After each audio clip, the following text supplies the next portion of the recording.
जय भीम नमो बुधाय साथियों। आज का टॉपिक है बाबा साहेब डॉक्टर अंबेडकर एक महान सम्मन। डॉक्टर अंबेडकर ने अपने महापरिनिर्वाण मृत्यु से कुछ दिन पहले 6 दिसंबर 1956 को बुद्ध और उनका धम्म नामक एक पुस्तक लेखन का कार्य पूरा किया। इसका प्रकाशन सिद्धार्थ कॉलेज बॉम्बे के प्रशासन द्वारा 15 दिसंबर 1957 को किया गया था। यह मूलतः अंग्रेजी भाषा में लिखी गई थी। बाद में इस पुस्तक का हिंदी, गुजराती, तेलुगु, तमिल, मराठी, मलयालम, बंगाली, कन्नड़ आदि कई भाषाओं में अनुवाद किया गया। डॉक्टर अंबेडकर ने इस पुस्तक में प्राचीन लोगों के बारे में कई जानकारियां दी हैं। 21 मई 1976 को प्रकाशित एक लेख में एक सामान्यज्ञ ने अनेक प्रमाण प्रस्तुत किए और निष्कर्ष निकाला कि डॉक्टर अंबेडकर ही सबसे बड़े सम्मन हैं। मुख्य अंश इस प्रकार हैं। डॉक्टर अंबेडकर ने कहा कि पृथ्वी की आयु अनुमानतः 500 करोड़ वर्ष है और पृथ्वी की जनसंख्या इसके निर्माण के बाद से दिन प्रतिदिन बढ़ रही है, लेकिन गौतम बुद्ध के अवतार से पहले की कोई निश्चित जानकारी उपलब्ध नहीं है। उन्होंने उल्लेख किया कि बुद्ध से पहले हिंदुस्तान के लोग स्वयं को हिंदुस्तानी या भारतीय नहीं कहते थे, वो सम्मन कहते थे। सम्मन भारतीय हिंदुस्तान की पहचान है। भारत के लोग पहले स्वयं को सम्मन कहते थे और महिलाओं को सम्मनी बोला जाता था। बाद में कुछ बाहरी लोग, आर्य लोग आए।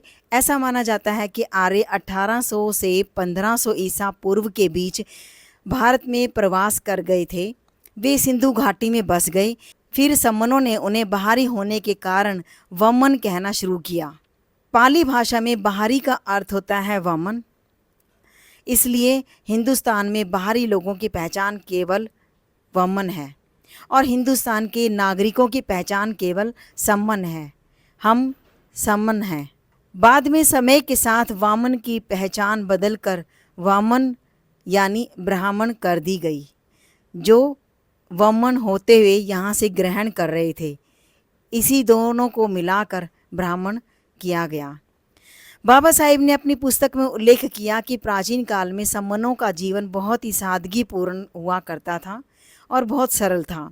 सम्मन शब्द पाली भाषा से लिया गया, जिसका अर्थ है स्पष्ट, साफ हृदय वाले लोग। इसका अर्थ है कि सम्मान, समानता यानी समता और सामंत की वकालत करते थे।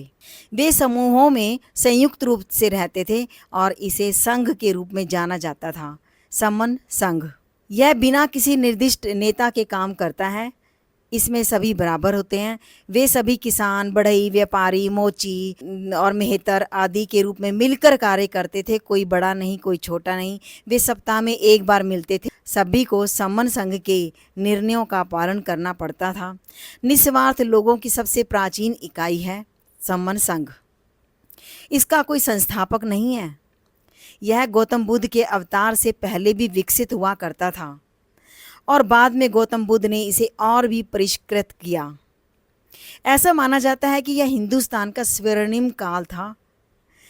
हिंदुस्तान के महान व्यक्तित्व यानी सम्राट अशोक भी सम्मन संघ का अनुसरण और उसमें विश्वास रखते थे। इसलिए उन दिनों भारत को सोने की चिड़िया के नाम से भी जाना जाता था। गौतम बुद्ध भी संघ में विश्वास रखते थे, इसलिए उन्होंने कहा था संघम शरणम गच्छामि। इसका अर्थ है कि मैं संघ की शरण लेता हूँ। यहाँ शरण का अर्थ है कि सुरक्षित स्थान। तो संघ का अर्थ है लोगों का एक समूह, एक प्रकार का क्लब यानी प्रबुद्ध लोगों का एक समूह।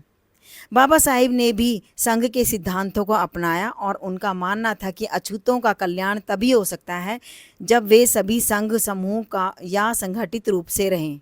और डॉक्टर अंबेडकर जीवन भर समानता के लिए संघर्ष करते रहे और सम्मन के सारे सिद्धांतों को बाबा साहेब ने अपनाया। भारत के संविधान का निर्माण करते समय महान व्यक्तित्व डॉक्टर अंबेडकर ने सम्मन और संघ के कई विचारों को अपनाया था।